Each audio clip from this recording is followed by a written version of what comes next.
Boa tarde, senhoras e senhores aí, tudo bem com vocês? Tudo beleza?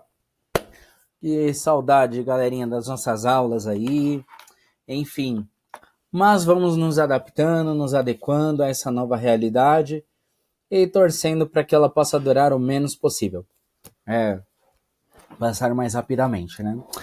Bom, galera, hoje nós vamos fazer aí, concluir o nosso livro, né? O nosso primeiro livro, né? Para começar o segundo livro na próxima semana. E o primeiro livro, ele termina com o capítulo 4 sobre a América Anglo-Saxônica, né? A América Anglo-Saxônica, que é formada por dois países, Estados Unidos e Canadá. Então, no caso,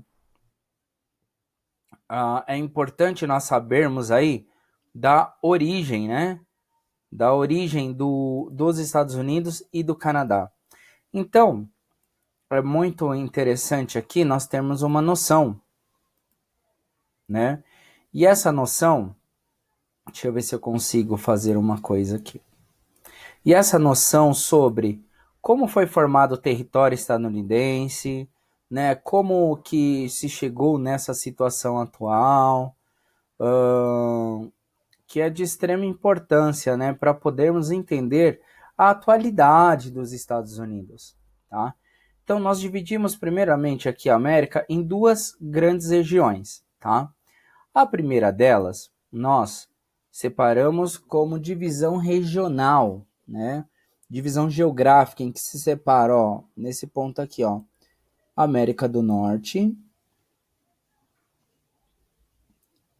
E aí nós temos aqui em roxinho, América Central e América do Sul. E até o fim da Argentina e do Chile ali, é o sul da Argentina e do Chile, tá? Essa linha ele iria mais para baixo.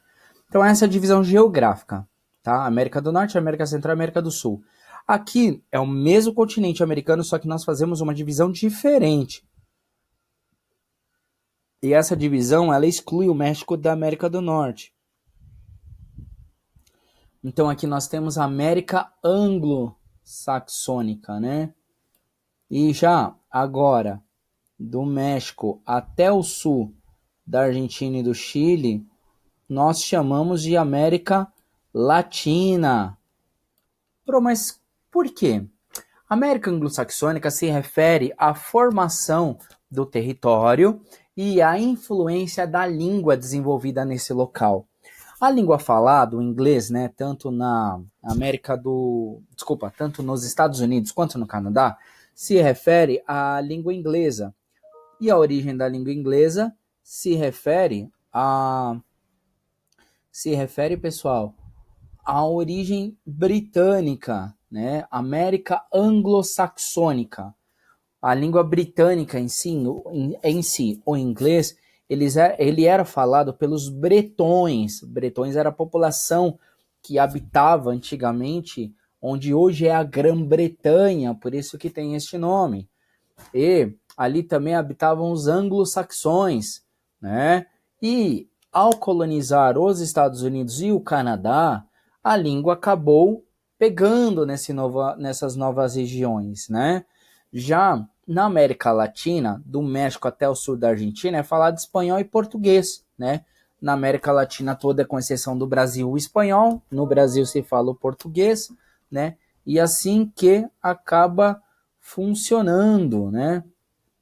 Essa a logística aí, tá?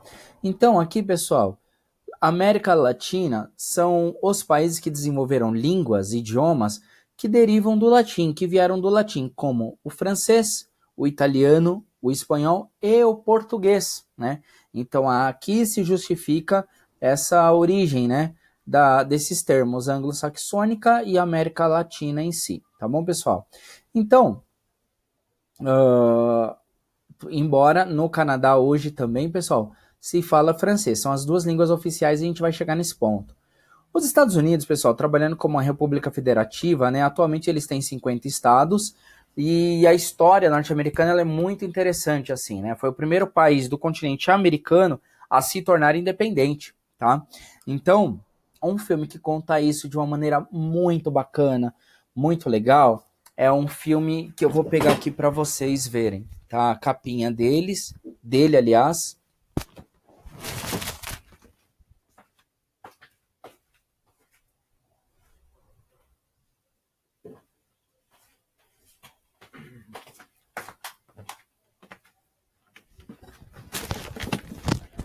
Então, pessoal, desculpa, a ideia às vezes aparece uma ideia nova na hora, né, da gravação, na hora da aula. O filme, pessoal, é esse daqui, ó. Ele se chama O Patriota, com Mel Gibson. Eu sou suspeito, eu gosto muito do Mel Gibson. Ele é um cara fissurado em história, né? Então ele fez vários filmes bem legais sobre história para nós aí, né? E um deles são relacionados aliás, vários deles, né? Muitos são relacionados à história. E O Patriota, ele conta inicialmente como foi esse processo de independência dos Estados Unidos em si. Recomendo fortemente que vocês assistam esse filme. Por onde eu posso conseguir? Pessoal, nessa parte vocês são muito mais espertos do que eu, né? Como conseguir o arquivo do filme em si, né? Se vocês vão usar torrent, se vocês vão baixar de algum jeito, adquirir. Ele estava no Netflix até um tempo atrás, pessoal, e conferir agora não está mais, tá? Então, caso alguém consiga o filme, passe para os outros alunos, tá? Para a gente poder fazer um trabalho legal sobre isso, tá bom? Então, o primeiro filme que eu sugiro para a gente assistir é O Patriota, que vai contar sobre a formação do território norte-americano, aí falando dos Estados Unidos, tá bom? Então, né? Como é que se chegou nessa hegemonia americana? Muitas coisas que nós estamos falando aqui agora, ela se refere à origem em conjunto com a Revolução Francesa. Então, quando estava acontecendo a Revolução Francesa, lá em 1789, essa influência passou para vários lugares do mundo, né? E nós vemos também essa evolução no sentido da influência e também sobre a questão de buscar essa independência dessa determinada região dos seus colonizadores, no caso os ingleses em si, né? Então, eles travaram um braço de ferro, né? Por um lado, nós tínhamos o exército britânico, que era um exército bastante experiente e prepotente também, né? E do outro lado, nós tínhamos colonos americanos, né? O pessoal era fazendeiro, entendeu? Então, não existia o preparo e nem a quantidade de militares que o exército britânico disponibilizava para esse conflito e para não perder a colônia estadunidense. Então, como eu comentei ali, os Estados Unidos acabou sendo o primeiro país do continente americano a conseguir sua independência. Nossa, sério? Sério? E isso tem uma conexão, sim, com a realidade deles. É a nação mais rica do mundo. No momento, sim. E muito disso se deve a ter sido independente primeiro, tá? Ou seja, ele ficou menos tempo sofrendo como um colonizado. E isso faz muita diferença nos resultados finais, tá bom, pessoal? Aí, acabou a garrafa 1, vamos para a garrafa 2. Aí, pessoal, né, continuando,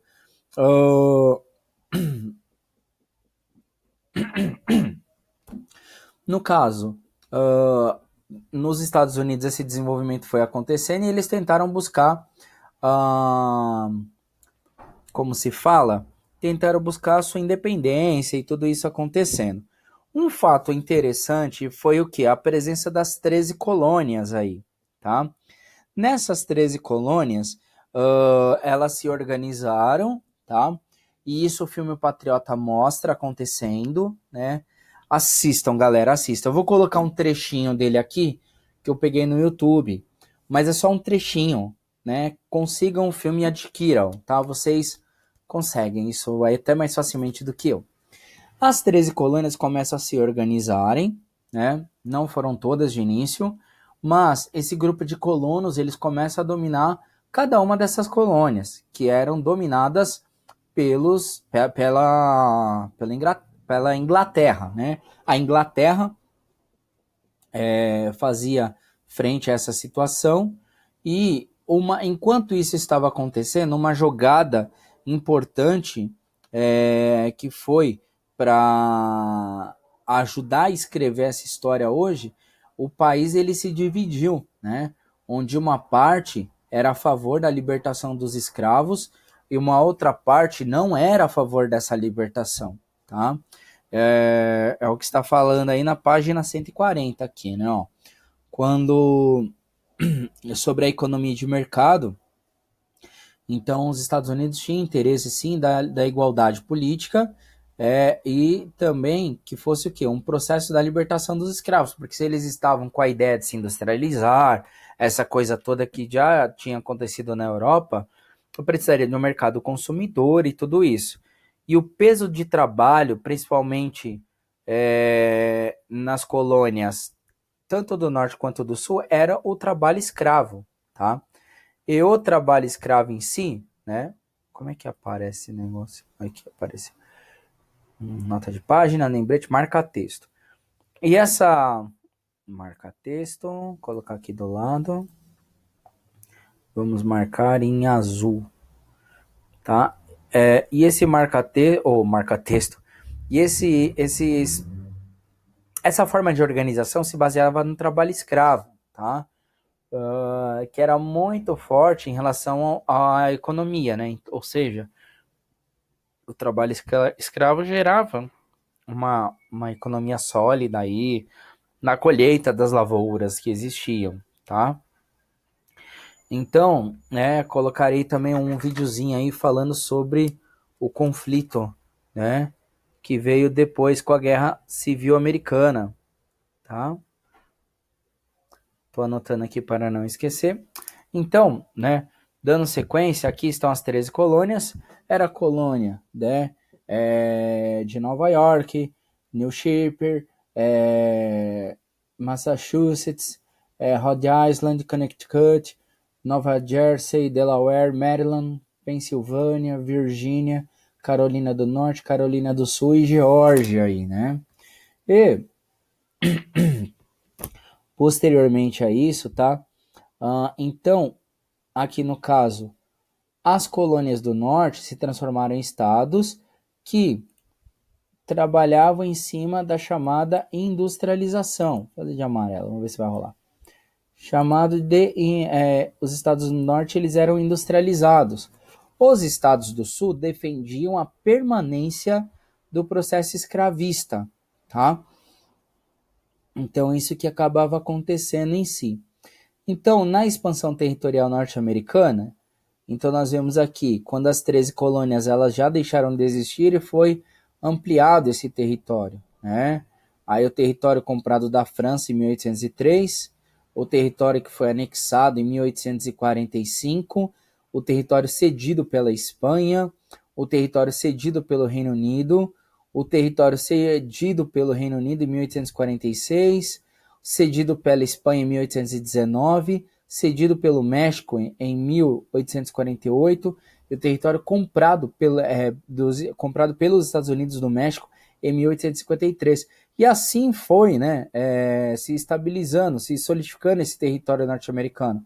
O Alasca, que foi comprado da Rússia em 1867, o Havaí, que foi anexado em 1898, Porto Rico, que foi cedido pela Espanha em 1898 também, e as Ilhas Virgens, que foram compradas da Dinamarca em 1917.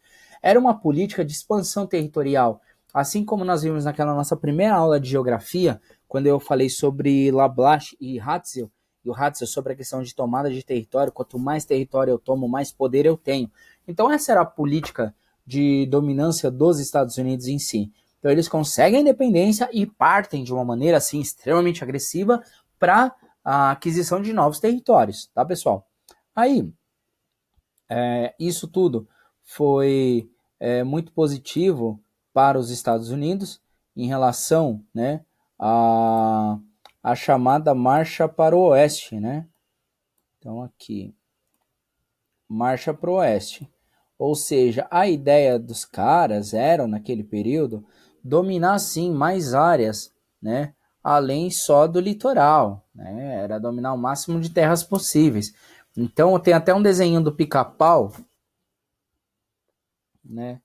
Um desenho do Pica-Pau que mostra, né, o march, né, a brincadeira em cima disso, né, sobre o march, né, sentido a oeste, né, então, não sei se se vai dar certo mostrar por aqui. Mas vamos ver, né? De repente, vou fazer um teste, né? Por enquanto eu não fiz nenhum teste nesse sentido. E está carregando aqui, né?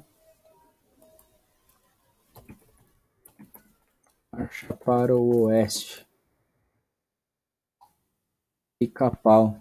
Rolou até a brincadeira do pica-pau.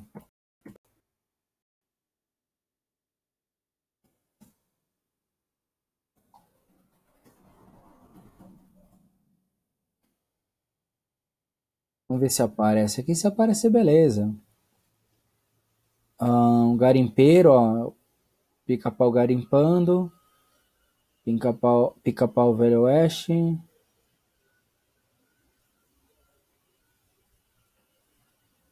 É com esse personagem aqui ainda que ele tá caçando pica-pau. Então, vamos simplificar. Marsh. Marsh aparece, né? Aqui, ó, apareceu. É outro personagem, ó.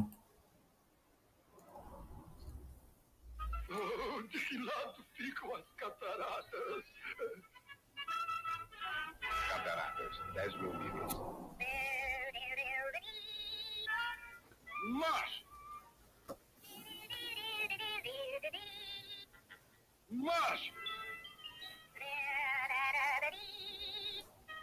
March!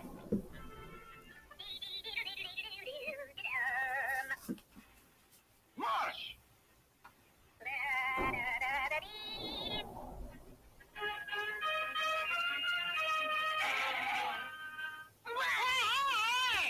March! March!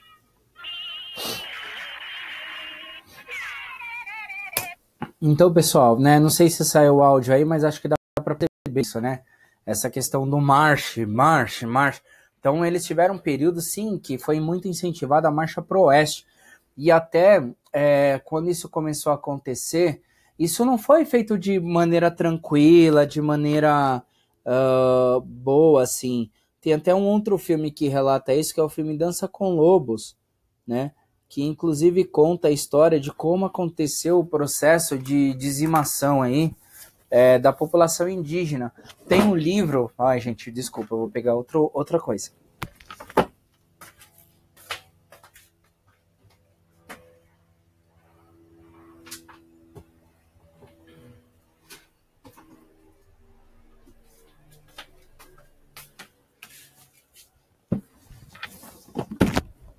Então, pessoal, esse livro aqui, ele é pesado. Ele é pesado, tá? Ele não é um livro do Dan Brown, não, é o Dean Brown, tá? Ele se chama ó, Enterrem o Meu Coração na Curva do Rio, tá? Ele mostra a dramática história aí dos índios norte-americanos. Inclusive, né, tem uma parte aqui que fala da Índia Pocahontas. Existiu realmente uma índia chamada Pocahontas e ela não aqui achei, ó, tá na página 20. Eram lendas naquela época, as comunidades entre as tribos do Novo Mundo, e raramente as notícias das barbaridades dos europeus ultrapassavam a disseminação rápida de novas conquistas e colonizações. Porém, bem antes de os homens brancos que falavam inglês chegarem à Virgínia em 1607, os Powhatan haviam ouvido algo sobre técnicas civilizatórias dos espanhóis. Os ingleses passaram a usar métodos mais sutis e, para garantir a paz por tempo suficiente enquanto estabeleciam uma colônia em Jamestown, colocaram uma coroa de ouro na cabeça de... tem um nome que é Wahhansonakuk.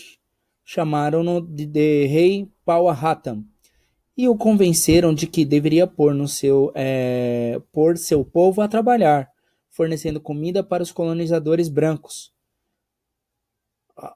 Aí vem de novo, né?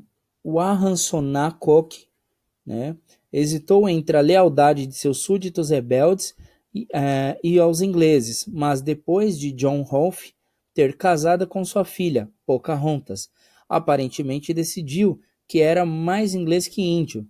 Depois da morte, né, de Wahhansonakuk e os Powhatan insurgiram-se para mandar ingleses de volta ao mar, de onde haviam vindo, mas os índios subestimaram o poder das armas inglesas, e em pouco tempo os 8.000 índios foram reduzidos apenas a menos de 1.000, né?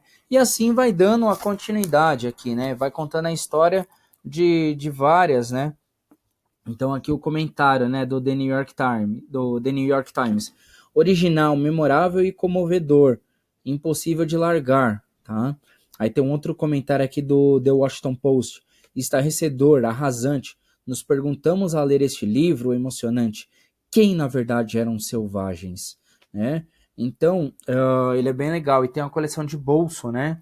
O texto integral também, acho que eu paguei foi R$ 25, alguma coisa assim. Um pouco mais, um pouco menos, mas é uma leitura muito bacana. E ela deixa bem claro esse processo, né?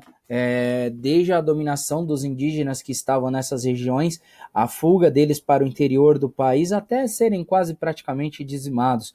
Outro filme que conta de uma história muito bacana é o filme O Último dos Moicanos, tá? Ela mostra isso também. Sobre a história dos Estados Unidos, é legal que tem bastante filme como referência, né? Então, aqui no caso, dando continuidade aos nossos conteúdos, no período do século XIX já, né? As potências industrializadas europeias... Deixa eu tomar um gole d'água.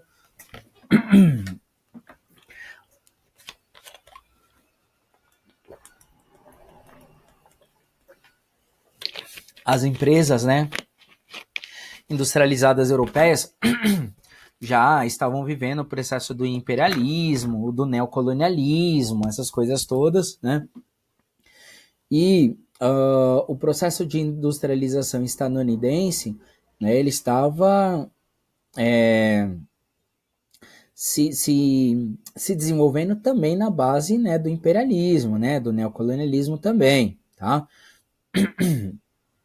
Então, muitos estudiosos dizem que essa marcha para o oeste aqui, ela foi fase de um imperialismo interno, tá, pessoal? E essa hegemonia estadunidense começou a ser construída, né? Então, eles colocaram práticas como a doutrina Monroe em prática em 1823, né? Que era um desenvolvimento, assim, patriótico, sabe? De América para os americanos, tá? Já começa a acontecer também no século XX, né? Depois da Primeira Guerra ter assolado o planeta Terra, os Estados Unidos eles entram na guerra em 1917. Então eles vão se conduzindo aí também no processo relacionado aos outros países, né? Um país que não fazia parte da Europa participando de uma Primeira Guerra Mundial, né? Mandando soldados para para esse conflito, né, fora do seu território. E isso ficou muito marcado no filme chamado Flyboys, né, que foi um dos filmes que eu sugeri aí já nas salas de aula, né. Então Flyboys mostra como foi essa participação dos Estados Unidos na Primeira Guerra. Na Segunda Guerra tem muito mais informações, né.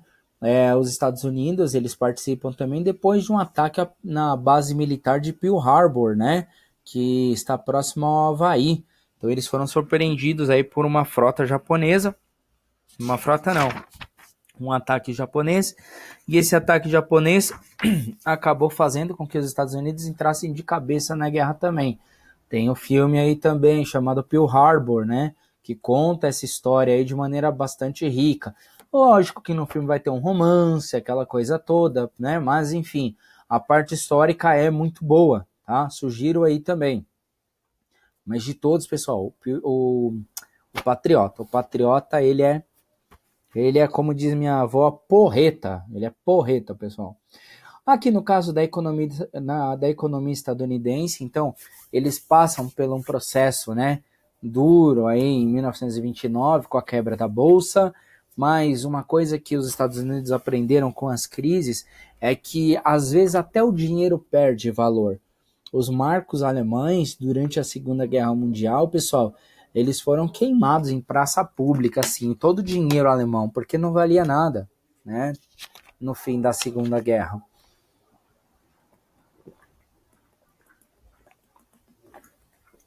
E em muitas vezes também,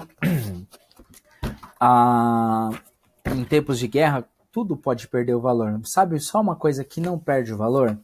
O ouro. Então, os Estados Unidos começam a fazer reservas de ouro, né? E eles têm muito ouro acumulado e guardado até hoje, tá? Isso mostra ricamente, né, como acaba sendo esse procedimento, tá? Então, os Estados Unidos começam a se fortalecer economicamente falando, com a sua base, né, sólida aí em... Vamos lá, vamos ver se agora eu vou conseguir usar. Legal.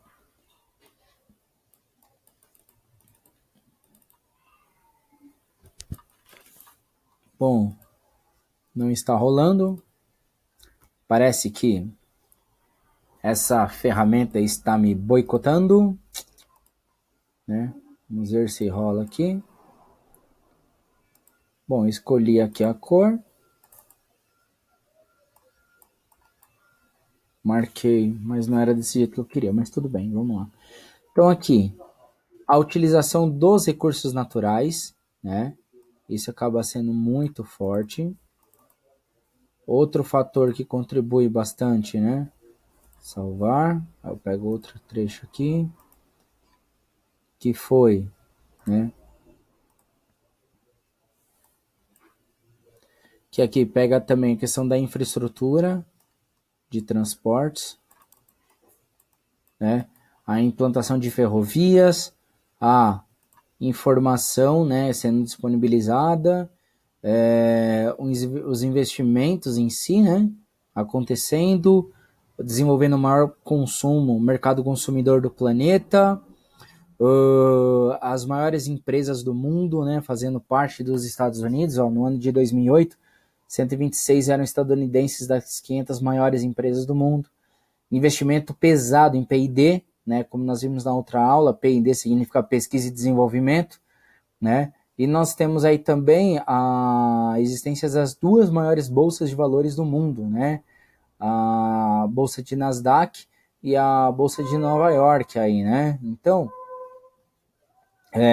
já como é administrado o território agropecuário dos Estados Unidos? Na verdade, eles separam lá, galera, tudo em belts, tá? Belts são considerados cinturões de produção. Lá não é como aqui, que em todas as regiões, por exemplo, acima da linha do Trópico de Capricórnio, qualquer lugar que você plantar cana aí, na maioria deles vai dar certo. Lá não, lá são cinturões de produção. Então eles estão divididos, né, dentro do território. Então tem a área de laticínios e cultura? Tem, tá aqui, ó, no norte. Desculpa, é aqui, ó, é o rosinha mais claro, é aqui, ó. Aí nós temos trigo de primavera, trigo de inverno, trigo irrigado, frutas e agricultura mediterrânea, né? Essas regiões aqui, ó, mais a costa oeste, laticínios, aqui, ó, próximo da onde tem a grande parte da população que está na costa leste, tem na costa oeste também. Então os laticínios têm que ficar próximos das populações, né? Porque senão fica muito longe para levar esse material todo de um lado para outro, né?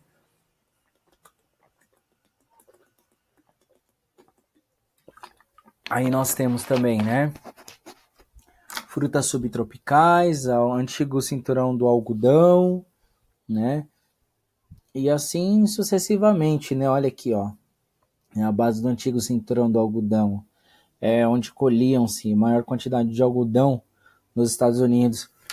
E isso e mostra a gente em vários filmes essa produção de algodão deles esse tá no meu top 10, galera, assim como o Patriota, Mordomo na Casa Branca, filme forte aí, também o 12 anos de escravidão mostra, mas o 12 anos de escravidão eu gosto muito dele, mas não se compara ao Mordomo da Casa Branca, na minha opinião, que também não significa nada.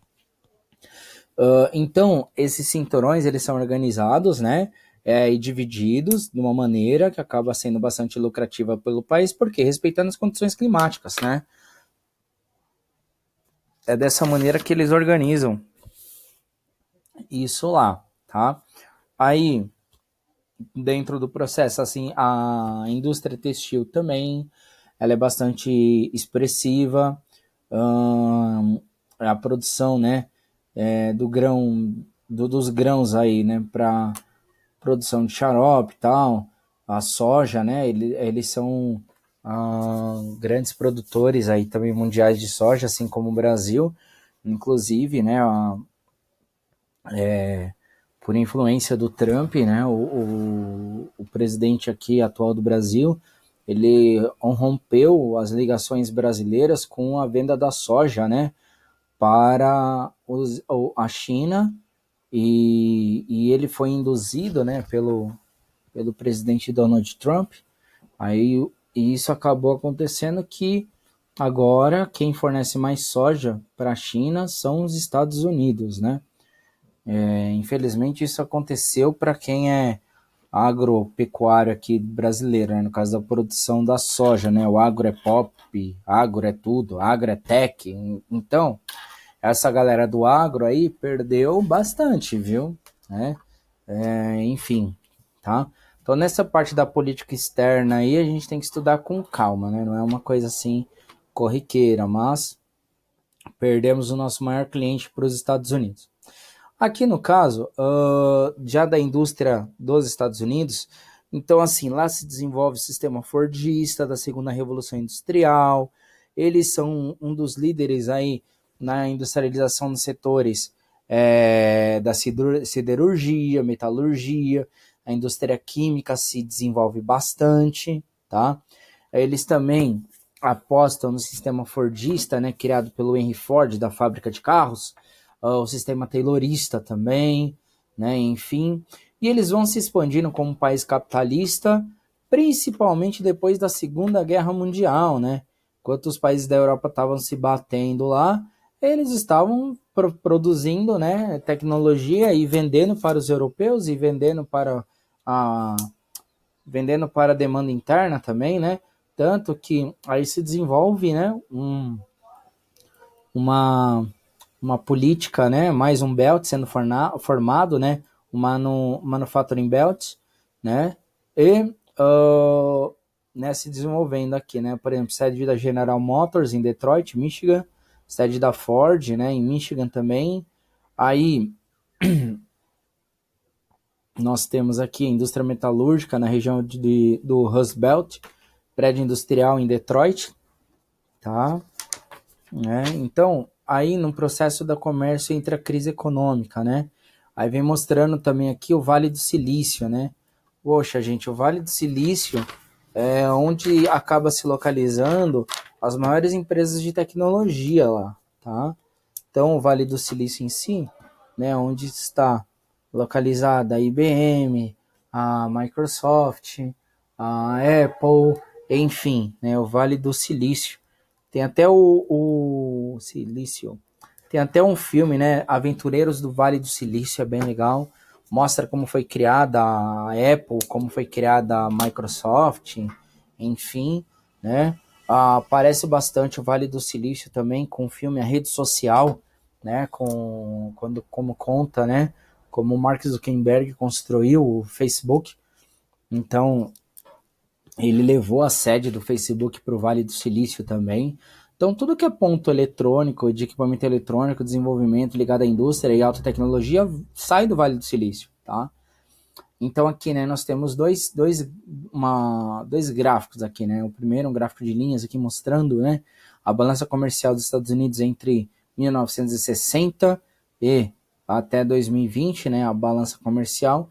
Então, nós vemos que a balança comercial ela é negativa aqui, né, no caso. Ela não é equilibrada. Então, assim, no caso, olha aqui, ó, Estados Unidos, déficit comercial por países em bilhões de dólares.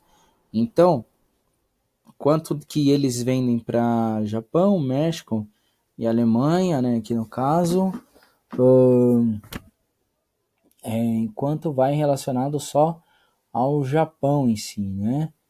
Então, em 2017 isso, tá? E aqui nós vemos o gráfico tendo uma grande caída, né? Depois dos anos 90, início dos anos 2000, chegando aqui muito baixo, né? No final de 2010, antes de aqui mais ou menos 2007, 2008, né? Tem um filme que conta esse problema aqui, ó, que foi o filme A Grande Aposta. Eles mostram como, de maneira bem técnica, como aconteceu a crise de 2008, né?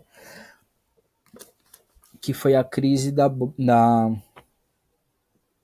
bolha econômica em relação aos investimentos imobiliários, né? Então, os Estados Unidos se garantem muito com esse processo chamado das indústrias maquiladoras. As indústrias maquiladoras, elas ficam... não tem um mapinha aqui para mostrar. As indústrias maquiladoras, elas ficam no sul, tá? Dos Estados Unidos. E muitas vezes a sede está do lado estadunidense e a fábrica que produz a peça do produto, os pedaços das máquinas, enfim, as peças, as ferramentas, bem coisas relacionadas apenas ao operacional. A fábrica fica no lado mexicano, tem menores salários. As empresas mais poluidoras, tanto do Canadá quanto do México, tanto do Canadá quanto dos Estados Unidos, estão localizadas no México, né? Então, isso aqui que vai acontecendo, né? Então, nós vemos, Estados Unidos, participação dos empregos nas indústrias vem caindo. Por que vem caindo? Contratando... gente, para vocês terem ideia, o salário, tem pesquisa mostrando isso, o salário de um norte-americano para trabalhar numa fábrica em solo americano, ele é muito caro. Que, para vocês terem uma ideia, o salário desse trabalhador dá para pagar 40 salários de asiáticos, por exemplo, 40 salários de mexicanos. Então você coloca 40 trabalhadores para ganhar a mesma coisa que um só ia ganhar nos Estados Unidos. Então a gente vê que esse gráfico aqui ele vem mostrando isso, né? É aqui, ó. Uma história sobre dois países, porcentagem da riqueza apropriada pelos 50% mais pobres e pelo 1% mais rico nos Estados Unidos, de 1962 até 2014. Então nós vemos aqui, né? No caso, olha aqui, ó, 1% mais ricos, olha só, os caras ficando ainda mais ricos. E aqui os 50% mais pobres ficando ainda mais pobres. Isso aqui não é conversinha de direita, esquerda e tal. Gente, é dado. Olha isso. Na nação mais rica do mundo, nós vemos o que está acontecendo nesse gráfico aí. Né? 50% dos mais pobres estão ficando cada vez mais pobres, meu. Né? A riqueza ela fica concentrada. Então isso é um problema muito grande. Professor, então você é a favor de pegar a grana dos ricos e dividir para os pobres, tipo Robin Hood? Galera, pelo amor de Deus, vamos evoluir o pensamento. De repente, o rico mesmo, milionário, que ele pague salários mais justos, sim. Que ele pague mais direitos aos trabalhadores. Esse tipo de coisa que tem que acontecer. Não o cara tá extremamente rico e poderoso à base das custas da mão de obra barata, né? Dando salários muito baixos aí, salários ridículos em grande parte dos processos, né? E se esconder atrás de não podemos entrar numa crise econômica porque a crise econômica quebra o país. Galera, não. Primeiramente, para quebrar um país, não é uma coisa assim do dia para a noite, não, né? O que pode fazer é diminuir o lucro dos grandões, aí, né? Desse 1% aqui. Então, não é normal isso, pessoal. Aqui, ó, Estados Unidos, dívida das famílias em porcentagem do PIB.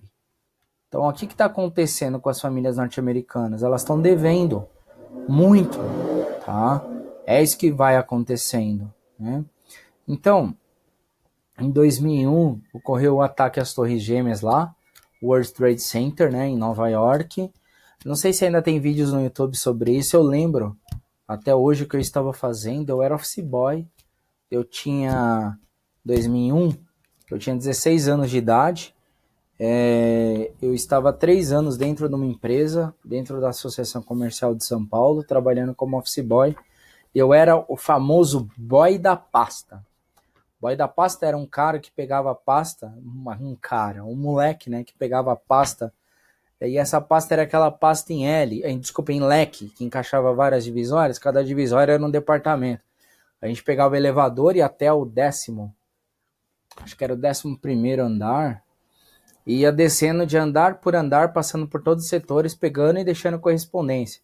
Eu nem sei se essa função existe mais lá, mas Eu lembro que eu era office boy, eu estava no quarto andar e ouvi alguém falando da área do marketing.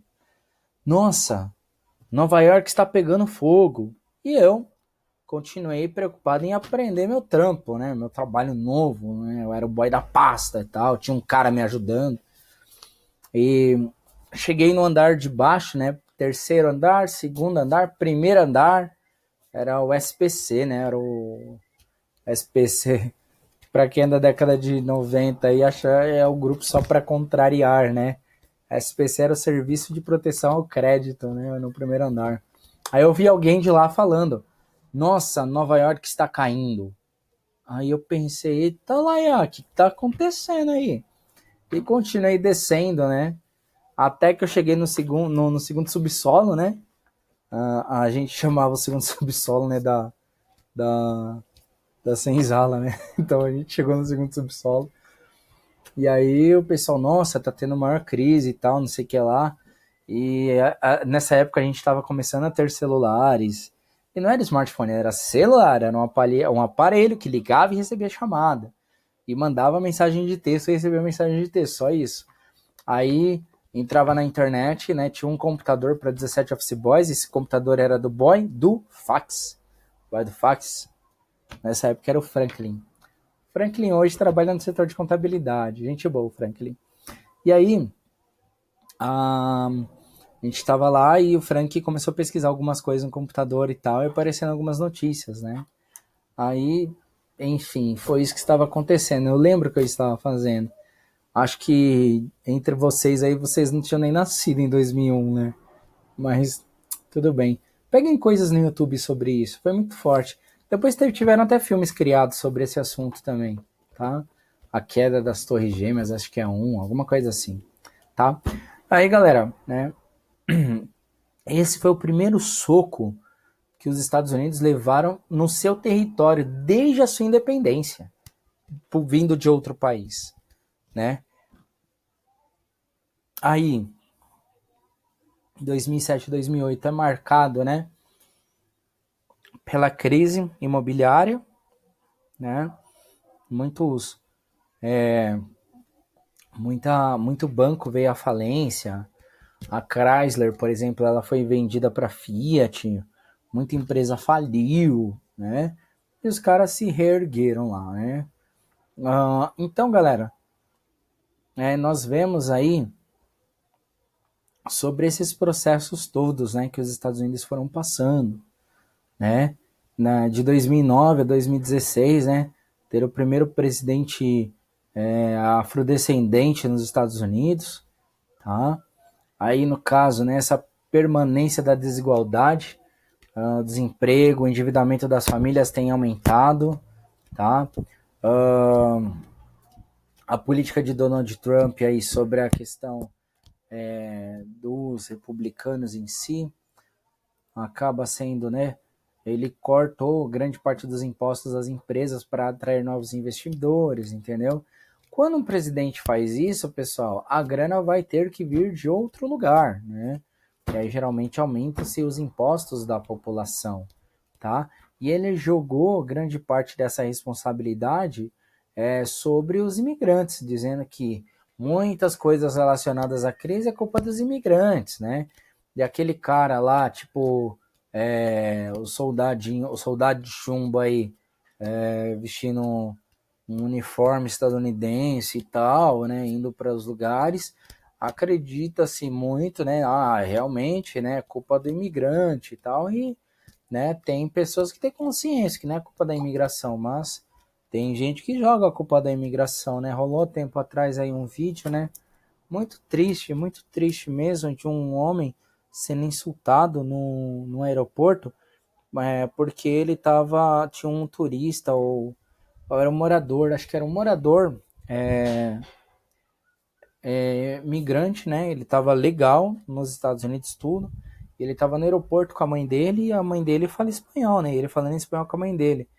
E aí um cara chega e começa a insultar ele e tal, né? Mandando ele falar a língua deles, né? A língua dos Estados Unidos, que é o inglês, que eles não são bem-vindos porque enfim, né? São imigrantes é a escória do país, são como vermes e o cara gravou, rolou aí no YouTube, enfim, não sei se ainda tá, mas isso aí aconteceu, né? Então, né? É isso que vem acontecendo aí nos Estados Unidos em si. Então nós vemos que a taxa de desemprego nos Estados Unidos ela sobe e desce bastante, né? Ao longo da década de 70 até 2018, né? Então esse número ele oscila bem, tá? Já o Trump ele tem uma postura mais conservadora em relação à economia, né? Aos Estados Unidos em si. Ele ataca mesmo, né? O imigrante. Então já aqui a população distribuída, né, por grupos étnicos, né, de cor aqui. Então, a população branca corresponde a 62% do total do estadunidense, hispânicos, né, 16%, negros 12%, asiáticos 5%, miscigenados 2%, de outros 1%, né? Né, isso aí acontecendo lá, tá? Aqui no caso das tensões raciais nos Estados Unidos, a coisa ela fica muito forte na década de 60, né? Quando surgem os movimentos dos direitos civis, movimentos também, manifestações como a da Ku Klux Klan, que está aqui. Tem até o filme que o livro aqui está sugerindo, Infiltrado na Klan. Um filme muito legal. Quem tem Now, galera, tá lá, tá? Ele mostra isso. Mas aqui a listinha é grande, ó. Estrada para a Glória, Infiltrados na Clã. Deixa eu ver. Eu tô olhando aqui a coleção para lembrar. Duelo de Titãs. Mostra muito essa questão racial em si, né? Esses 3 filmes aí são bem legais, né? Para ter essa noção, né? Enfim, as pessoas contra esse movimento segregacional. Para vocês terem ideia, galera, assim, em grandes quantidades de áreas dos Estados Unidos, vamos supor, vai pegar uma igreja aí, igreja católica. Lá tem igreja católica? Também tem. Só que lá a igreja católica tem igreja católica pro branco, a igreja católica pro negro, a igreja católica pro hispânico, né? Tem escolas, né, para branco, negro e tal, né, para hispânico. Então eles tentaram fazer a junção das escolas na década de 60.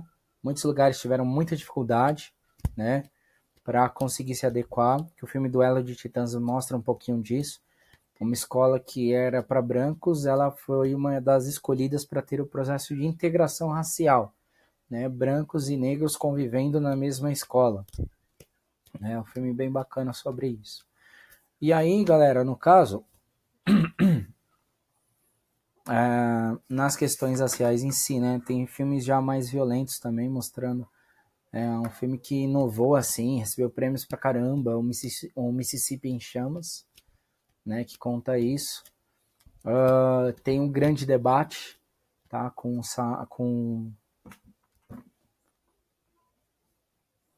Wesley Snipes?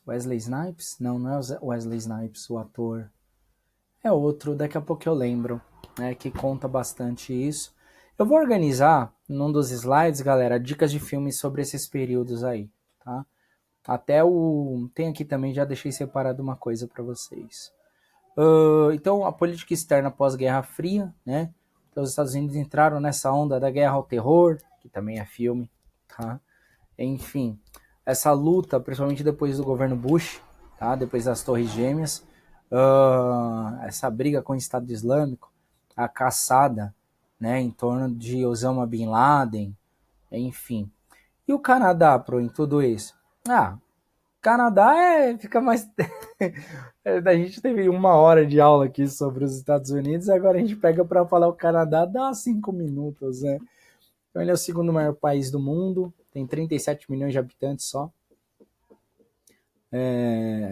Para vocês terem ideia, o estado de São Paulo tem 46 milhões.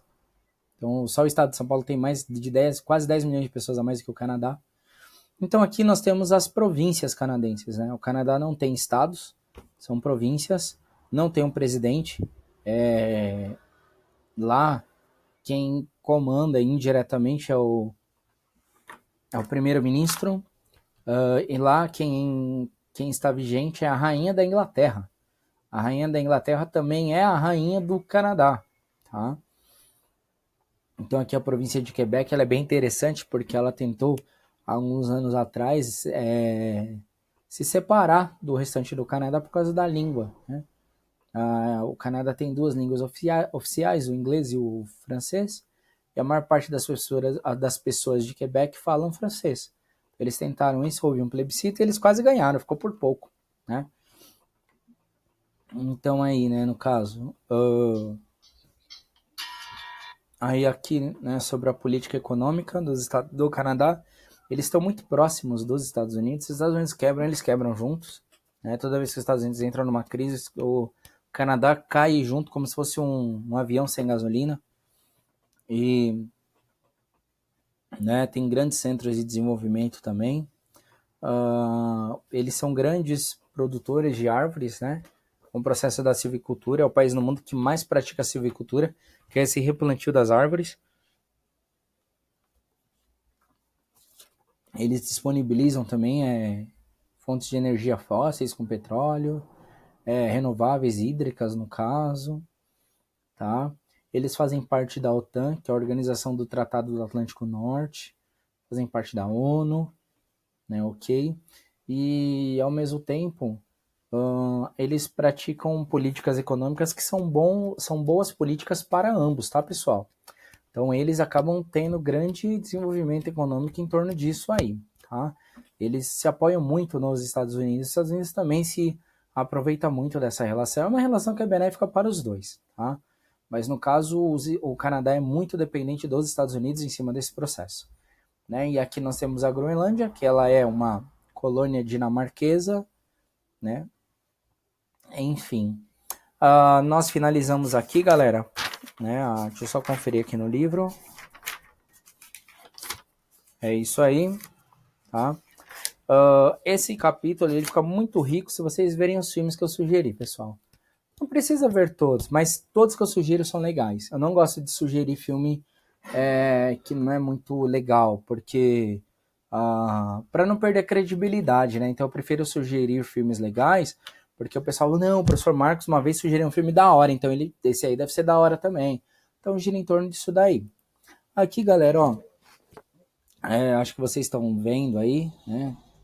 Deixa eu aumentar um pouquinho para ajudar. São dicas de filmes e documentários, né? Essas dicas aqui, elas estão no caderno do professor, no manual do professor, dá até para ver aqui, ó. Então, a corporação, tá? Ela é bem legal quando ela mostra esse processo. O filme Forrest Gump, ele mostra como acontece essa divisão, né, no histórico do racismo em si nos Estados Unidos, em torno de uma parte do século XX, tá? Histórias Cruzadas, um filme legal também, que ele mostra a situação interessante, né? Sobre essa questão também. Roger e eu nunca assisti, não sei. Trabalho Interno, muito legal também, tá? Outra coisa aqui importante, né? Por que as nações fracassam, Origens do Poder e tal, né? Esse aqui é legal. A Era dos Extremos eu não li, tá? Do Robensbaum, grande historiador. História dos Estados Unidos, das origens ao século XXI, do Leandro Carnal. Gente, eu não li ele ainda, mas eu sou muito suspeito que eu gosto muito do Leandro Carnal, tá? E Como as Democracias Morrem, né? Que é um dos livros que está no início do nosso livro aqui, né? Nós vimos a explicação, né? Mas daqui eu sugiro fortemente Forrest Gump, tá? E Histórias Cruzadas também é bem legal. Beleza, pessoal? Então, galerinha, né? Aproveitando aqui agora, deixando a imagem maior, desejo para vocês uma ótima Páscoa, um ótimo feriado para vocês aí, para as famílias de vocês. Vamos continuar na luta, porque em dias difíceis, o que a gente faz? A gente pega o leão pela mão. Então, estamos vivendo dias assim. Precisando de alguma coisa, é só mandar mensagem, né? Tô com saudade de vocês. Deixa aí um grande abraço para todos e para as famílias de vocês também. Tchau, pessoal. Até mais. Valeu.